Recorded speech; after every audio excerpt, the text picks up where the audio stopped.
আসসালামু আলাইকুম গাইস, আপনারা সবাই কেমন আছেন? আশা করি সবাই ভালো আছেন। আলহামদুলিল্লাহ আমিও ভালো আছি। বাট আমি অফ ক্যামেরায় আলু সিদ্ধ করে নিয়েছি এখানে। সো আজকে আমি চাউমিন বানাবো। সো লুডুসটা আমি নিজের হাতে আজকে বানাবো। তো এই জন্য এখানে আমি আলুটাকে সিদ্ধ করে নিয়েছি। এখন দিয়ে দেবো এখানে আমি ময়দা।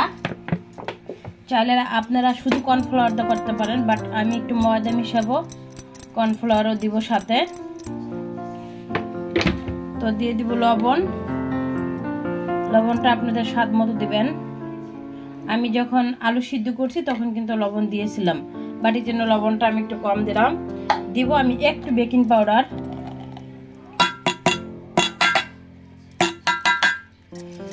আমার বেকিং পাউডার শেষ হয়ে গেছে, তো যেটুকু আছে এটা আমি দিয়ে দিলাম।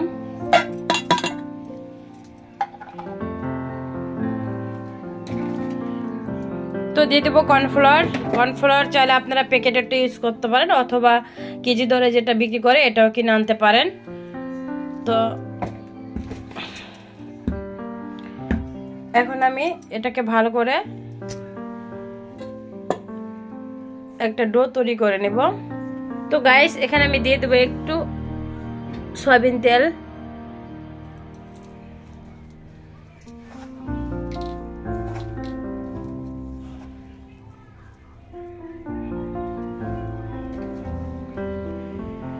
তো গাইস এখানে আমি 20 পিস টুকরা টুকরা করে কেটে নিয়েছি, স্লাইস করে দেখেন। তো এখন আমি দিয়ে দেবো এখানে লবণ দিয়ে দিলাম, দিব আদা রসুন পেস্ট, আদা রসুন জিরা ধনিয়া সব মিলাই পেস্ট করা আছে এখানে।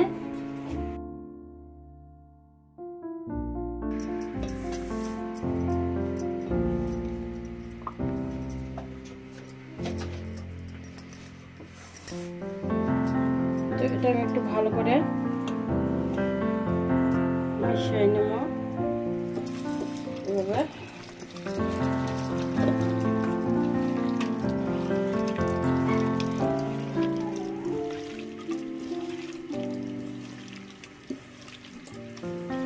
দিয়ে দেবো সয়া সস। সয়া সসে তো লবণ বেশি থাকে, এটা সবাই জানেন, বাট একটু কম দিবেন লবণটা। দিয়ে দেবো ম্যাগি সস, দিয়ে দেবো এসপি সস। এটা চাইলে আপনারা দিতে পারেন, না চাইলে এটাকে স্কিপ করতে পারেন। দিয়ে দেবো ফিশ সস,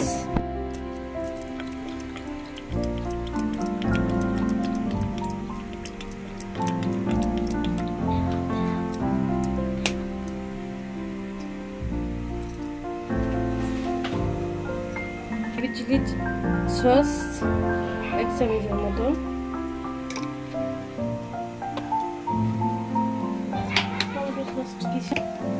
দিয়ে দেবো টমেটো সস। এখন আমি সব একটু মাখায় এটাকে 10 মিনিটের জন্য রেস্টে রেখে দেবো।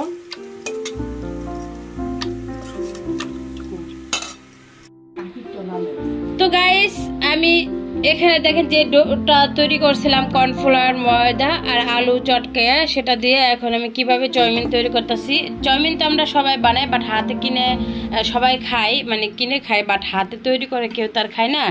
জাস্ট আমাদের তো আর বিদেশের মতো ডিজিটাল কোনো মেশিন আমাদের হাতে নাই যে আমরা সেটা দিয়ে করব। সো হাতেই করতেছি এইভাবে। দেখেন আমার চাউমিনগুলো অলরেডি অনেকগুলো বানানো হয়ে গেছে। এগুলো করতেছি, করে জাস্ট আপনাদের পরে দেখাইতেছি। আমি বাটার দিয়ে রান্না করবো চাউমিনটা।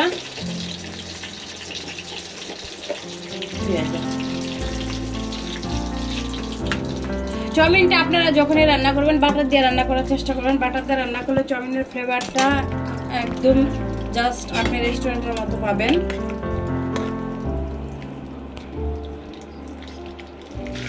সব তো গাইস দিয়ে দেবো আমি রসুন কুচি। লাইটিং করো না কেন,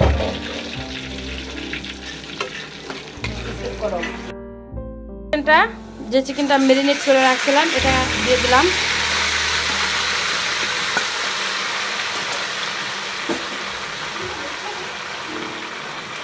এখন এটা আমি ভালো করে ভেজে নিব।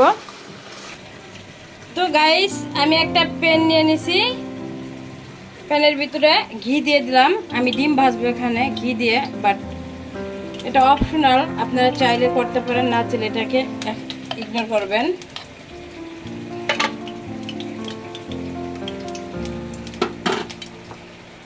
তো গাইস এখানে আমি যে চিকেনটা বসাইছিলাম, চিকেনটা আমার হয়ে গেছে। দেখেন চিকেন থেকে তেল ছেড়ে দিছে, তার মানে এটা হয়ে গেছে সুন্দর মতো ফ্রাই করা। বাট এখানে আমি কিছু পেঁয়াজ কুচি করে রাখছিলাম, পেঁয়াজ কুচিটা দিয়ে দিব। রাখছিলাম এখানে কিছু মরিচ কুচি, সেটাও দিয়ে দিব। এখানে আমি রাখছিলাম পেঁয়াজ কুলি, বাট এটাও দিয়ে দিব।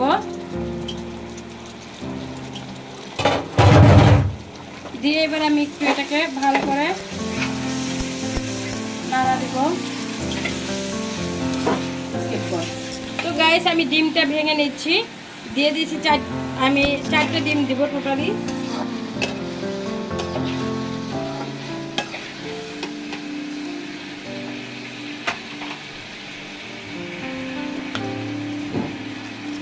একটু দূরে যাও।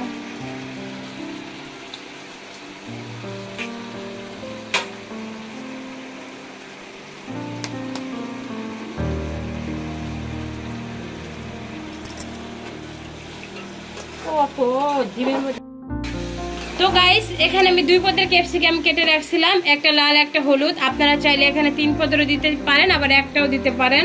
সো আমি ক্যাপসিকামটা দিয়ে দিলাম।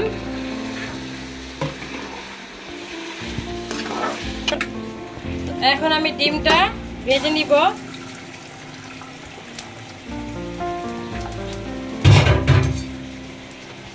মিতু এটা নাড়া দে।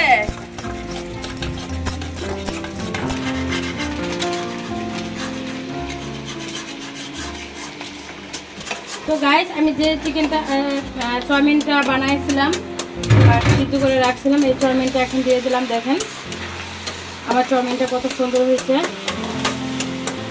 আসলে বানানো জিনিস সবসময় সুন্দর হয়, ভালো লাগে খেতে।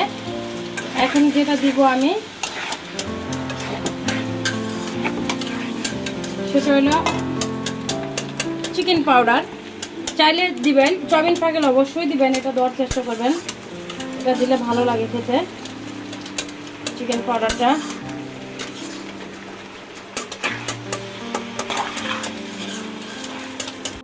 তো গাইস দিয়ে দেবো আমি এখানে আরেকটু সয়া সস।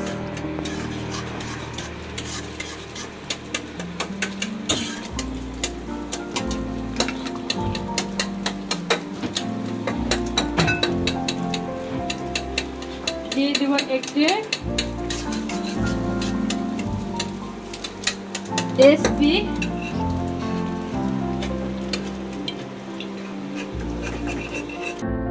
সল্ট।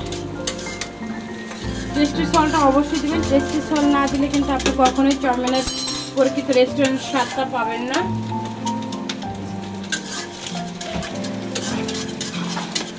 এটা এখন ভালোভাবে মিশিয়ে নিব।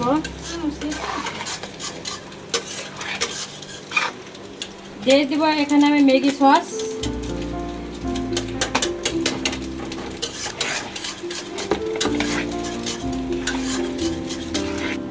তো দিয়ে দেবো আমি ভেজে রাখা ডিমগুলো। ডিমটা বেশি ফ্রাই করবেন না, চাউমিন পাকাইতে গেলে বেশি ফ্রাই লাগে না। ভালো করে দেবো সবগুলো উপকরণ, এবার আমি ভালোভাবে মিশিয়ে নেব। তো গাইস দেখেন আমার চাউমিনটা দেখতে কিন্তু অনেক লোভনীয় হয়েছে।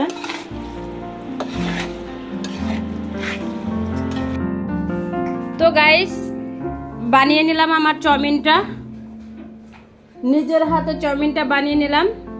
নিজের হাতের সব জিনিসই মজা লাগে এবং কি সুস্বাদু হয় অনেক, সেটা আমরা সবাই জানি। বাট সব সময় তো কিনে চাউমিন রান্না করি, আজকে আমি নিজের হাতে চাউমিন বানাইলাম, তো অনেক মজা হয়েছে। আপনারাও এভাবে বাসায় একদিন ট্রাই করে দেখবেন, খুব ভালো লাগবে। তো যারা আমার ফেসবুকের ফ্রেন্ড আছেন আমাকে অবশ্যই একটা ফলো দিবেন, একটা লাইক দিবেন। আর যারা আমার ইউটিউব চ্যানেলের বন্ধু তারা আমাকে একটা সাবস্ক্রাইব করবেন, একটা লাইক দিবেন, কমেন্ট করবেন। যদি আপনাদের কোনো কিছু এই ভিডিওটা নিয়ে জানার থাকে বা জিজ্ঞেস করার থাকে আমাকে কমেন্টে জানাতে পারেন। তো ভালো থাকবেন সবাই, আমার জন্য দোয়া করবেন। তো আবার পরবর্তী ভিডিও দোয়া পর্যন্ত সবাই আমার জন্য দোয়া করবেন, ভালো থাকবেন। আজকের ভিডিও এই পর্যন্তই শেষ করলাম। আল্লাহ হাফেজ।